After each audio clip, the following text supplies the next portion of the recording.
గణపతయే నమః. భక్తులందరికీ నమస్కారం. సాధారణంగా ప్రతి నెలలో వచ్చే సంకటహర చతుర్థికి ఒక ప్రత్యేకత ఉంటుంది. కానీ మంగళవారం నాడు వచ్చే చతుర్థిని అంగారక సంకటహర చతుర్థి అంటారు. ఇది కొన్ని వేల రెట్ల పుణ్యఫలాన్ని ఇచ్చే అద్భుతమైన రోజు. 2026 సంవత్సరం జనవరి 6వ తేదీన ఈ అద్భుతమైన ఘడియలు రాబోతున్నాయి. అస్సలు మిస్ కాకూడని ఈ రోజున గణపతిని ఎలా పూజించాలి, మీ కష్టాలన్నీ తీరి అఖండ కుబేర యోగం సిద్ధించాలంటే ఏం చేయాలో ఈ వీడియోలో వివరంగా తెలుసుకుందాం.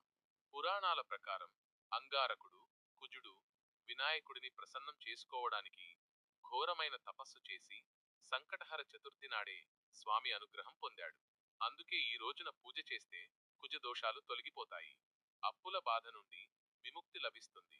వివాహ సమస్యలు, సంతానలేమి మరియు ఆర్థిక ఇబ్బందులతో సతమతమయ్యే వారికి ఇది ఒక గొప్ప వరం వంటి రోజు. ఈ రోజు మీ ఇంటిని ఎలా సిద్ధం చేసుకోవాలంటే శుద్ధి. ముందుగా ఇల్లంతా పసుపు నీటితో శుద్ధి చేయండి. గుమ్మానికి పసుపు రాసి కుంకుమ బొట్లు పెట్టి అందమైన ముగ్గులు వేయండి. వస్త్రధారణ. పూజ చేసేవారు, ముఖ్యంగా మహిళలు, ఎరుపు రంగు వస్త్రాలు ధరిస్తే కుజుడి అనుగ్రహం త్వరగా కలుగుతుంది. అలంకరణ. గణపతి విగ్రహానికి లేదా పటానికి గంధం, కుంకుమ పెట్టి ఎర్రటి మందార పూలతో అలంకరించండి. గరిక పూజ. వినాయకుడికి అత్యంత ప్రీతిపాత్రమైన 21 గరిక పోచలను స్వామి పాదాల దగ్గర ఉంచి పూజించండి. దీనివల్ల మీ కోరికలు త్వరగా నెరవేరుతాయి. నైవేద్యం. 21 ఉండ్రాళ్లను నైవేద్యంగా సమర్పించి ఆవు నెయ్యితో 2 దీపాలను వెలిగించండి. మీ మనసులో నెరవేరని కోరిక ఏదైనా ఉంటే ఈ రోజున ఒక ముడుపు కట్టండి. ఒక ఎర్రటి వస్త్రానికి 4 వైపులా పసుపు రాయండి.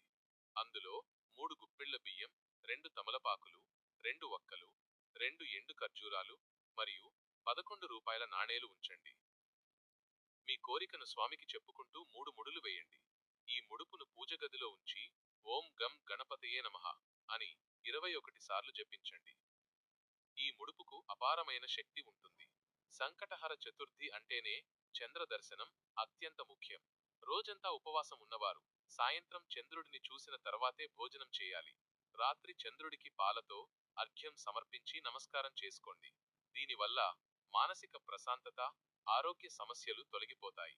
ఉదయం కట్టిన ముడుపును సాయంత్రం విప్పి ఆ బియ్యంతో పరమాన్నం వండి స్వామికి నైవేద్యం పెట్టి ప్రసాదంగా స్వీకరించండి. మరికొన్ని చిట్కాలు. డబ్బు సమస్యలకు 21 యాలకుల మాలను గణపతికి సమర్పించండి. సొంతింటి కల కోసం ఎర్ర కందులను బ్రాహ్మణులకు దానం చేయండి.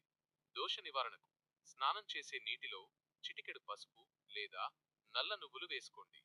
వ్యాపార అభివృద్ధికి సాయంత్రం దీపంలో 2 మిరియాలు వేసి దీపారాధన చేయండి. చూశారుగా, భక్తితో చేసిన చిన్న పూజ కూడా మీ జీవితంలో పెద్ద మార్పులను తీసుకువస్తుంది. ఈ 2026 మొదటి అంగారక చతుర్థిని మీరందరూ జరుపుకుని ఆ విఘ్నేశ్వరుడి అనుగ్రహం పొందాలని కోరుకుంటున్నాను. ఈ వీడియో మీకు నచ్చితే లైక్ చేయండి, మీ మిత్రులకు షేర్ చేయండి. మరిన్ని ఆధ్యాత్మిక విషయాల కోసం మా ఛానల్ని సబ్స్క్రైబ్ చేసుకోండి. జై శ్రీరామ్. జై గణేశ.